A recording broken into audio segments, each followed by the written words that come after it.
Welcome back to This Day. Joining me now is Dr. John Hovanessian with Harvard Eye Associates. John, it's so good to see you. Always a pleasure to have you on the show. Great to see you, Bobby. I hope you've been well. Yeah, we've been well. I've been enjoying summer, that's for sure. The last time we talked, we were talking about the connection between exercise and preventing serious eye disease. And I was kind of thinking about that as you were coming back on. And I'm like, I never thought about that I needed exercise for my eyes. Yeah. It's a funny thing. Isn't it true? It's such an important neurologic part of our body, our eyes, that it responds just like everything else to exercise. When we take care of ourselves, we take good care of our eyes. We've learned that with nutrition, we've learned it with exercise, and so many other things too. I mean, absolutely makes so much sense. Yeah. So I have to ask you, because last time you mentioned that you like to swim for exercise. I do. Is that the main thing you do for summer, or? Oh, for me personally, I love all different forms of exercise. Walk, I walk at least 40 minutes every day, but also do track workout with friends, some running, calisthenics, stairs, and things like that. I think you got to mix it up. At least for me, that makes it better rather than just doing one thing over and over. And I think that probably if there's one bit of advice for people on exercise, do what you enjoy doing, right? Because then you'll keep doing it, something you can look forward to. Yeah. And if you don't like doing anything, find the thing you hate least. There you go. That's a good point. And to do it with friends, like you've said. Absolutely. Now you do these things with some friends. So You that bet. absolutely makes it, for me, that was like the social aspect of it makes it Is so much everything. more You fun. exercise with friends. Yes. You do. Yeah. And I've always loved taking dance and that kind of thing. Yeah, dance is so great because it's, it doesn't feel like exercise. It just feels like fun. It feels like something natural. So whatever we do, keep doing it. That's the answer, is keep moving your body. So today we're talking about age-related macular degeneration. What is this disease? Yeah, so it's important because there's a newly FDA-approved drug in this area. Macular degeneration is a tough disease because here in the U.S. it's the most common cause of legal blindness in people over age 65. So it's super relevant to listeners here. And I think probably everybody who's watching this show has somebody that they're connected to who has macular degeneration, whether they know it or not. So this is important for them. It's a confusing disease because it's a little complicated, like the graying of our hair, or loss of hair in my case. As we get older, it's a gradual process, and it's not one thing that causes it, but many. Also, there's different forms of the disease that makes it a little confusing. Many of us have heard about the wet form of the disease. The wet form is where we get blood vessels growing inside the back of the eye where they don't belong. And as you can see in this picture, that can cause bleeding, which looks like that dark red streak across the middle of the picture, as well as leaking of fluid, and that can really damage vision. Thankfully, for a number of years, we've had good treatments for the wet form of this disease. What we've not had treatments for, as it turns out, is the dry form of the disease. And for a lot of people over 65, they have the dry form of the disease, but it really won't ever affect them because it's just mild and generally doesn't get worse. Mild to moderate, it almost doesn't have many signs in the eye when we look, and it can have very little symptoms in not affecting vision. Oh, really? There's not that much that you can tell this is starting to happen. Which is why it's important to have a good eye exam every year. We say the American Academy of Ophthalmology recommends if you're over 40, even every year you should have a good eye exam by a qualified doctor, can be an optometrist or an ophthalmologist, to look for signs of disease. So when things, for people who are unlucky or have family history of macular degeneration, some of them will progress to a more severe form of the disease called geographic atrophy. And there's a picture of that here. We call it that because there's atrophy, there's loss of the pigment cells at the base of the retina. That gives it that bright yellow color in the middle of the retina. Now, just to orient you, in this picture on the right, you see on the left side, you see the optic nerve. And then the blood vessels that feed the retina, that's all normal looking. But then this bright yellow area looks like a continent would on a map. That's why we call it geographic atrophy. It kind of looks like a geographic form.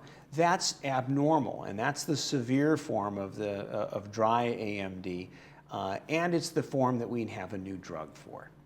And so tell me about this new drug. How does it help?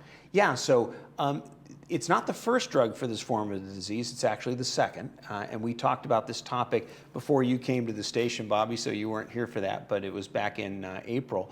And that drug was a very good one called Syfovre, which is pegcetacoplan.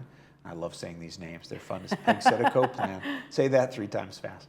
So pegcetacoplan was approved, but there were a few cases of trouble with the product where it caused inflammation in the eye. Not a lot, but it really has not been widely used because of fears that it could cause problems for eyes.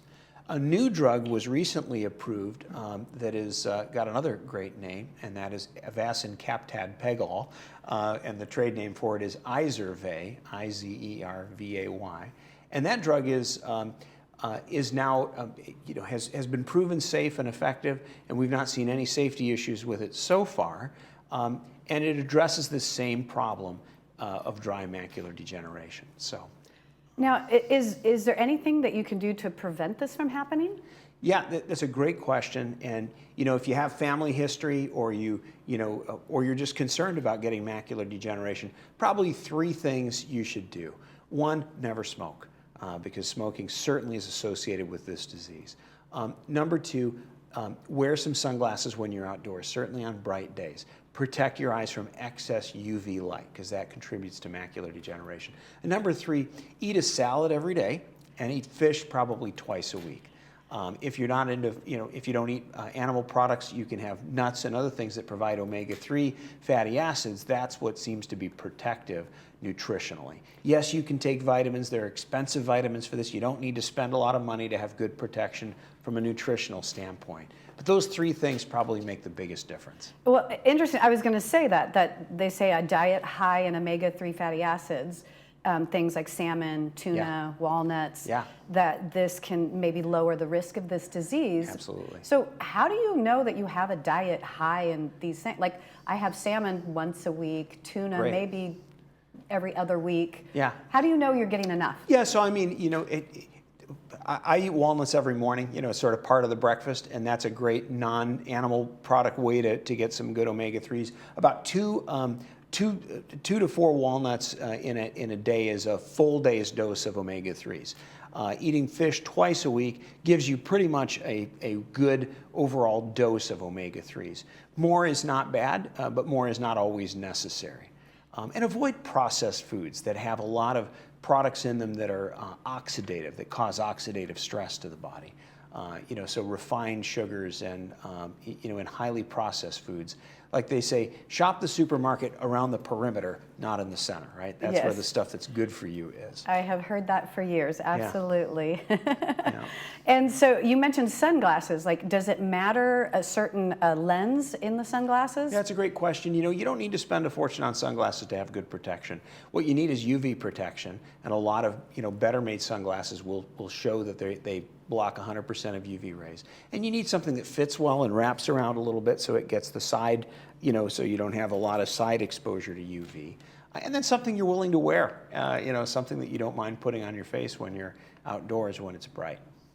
And going back to this new drug, like, who is a candidate to be able to use this? So if you have macular degeneration or know somebody who does, a good way to start is by asking your eye doctor, what form of the disease do I have? And am I a candidate for one of the new drugs?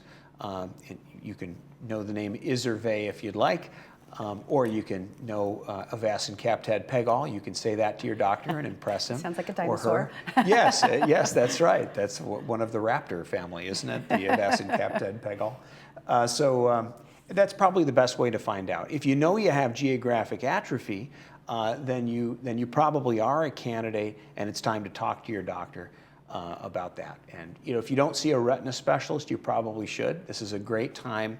If you have one of these diseases, it's good once in a while to see a retina specialist. And you can find those doctors on the internet. We have many fine retina specialists in Orange County. We have 2 great ones at Harvard Eye Associates. And they'd be happy to evaluate and give folks an opinion on whether they'd benefit maybe from one of these drugs. Okay, and then I wanted to ask, if someone wants to come to see you and have their eyes checked, and is there anything often that patients, you wish they knew before they came in, or wish they had prepared before they came in? We try to prepare folks for an eye exam. When you come for an eye exam, one thing that is really well done, that should be done about once a year, is to dilate the pupils. And for folks who haven't been through that, it blurs vision for a few hours. But it really makes an enormous difference in allowing us to look at the eye. So ask to have your pupils dilated, assuming the doctor feels it's safe to do so. There's very few conditions where we can't. And that would be an important part of a careful exam. Okay, great. Thank you so much. It's always good to see you and so Great much to good see you, Bobby. information. Yeah, good. I hope this is helpful. It's exciting to have new products, new treatments for our patients because, eye care is advancing and everybody should know about it. That's great. Yes, I would hate to lose eye vision for sure. You bet. So if you would like to make an appointment with Dr. Hovnasian at Harvard Eye Associates, give them a call at 949-951-2020. They are conveniently located right here in Laguna Hills. So don't touch that channel. We'll be right back with more of This Day right after this.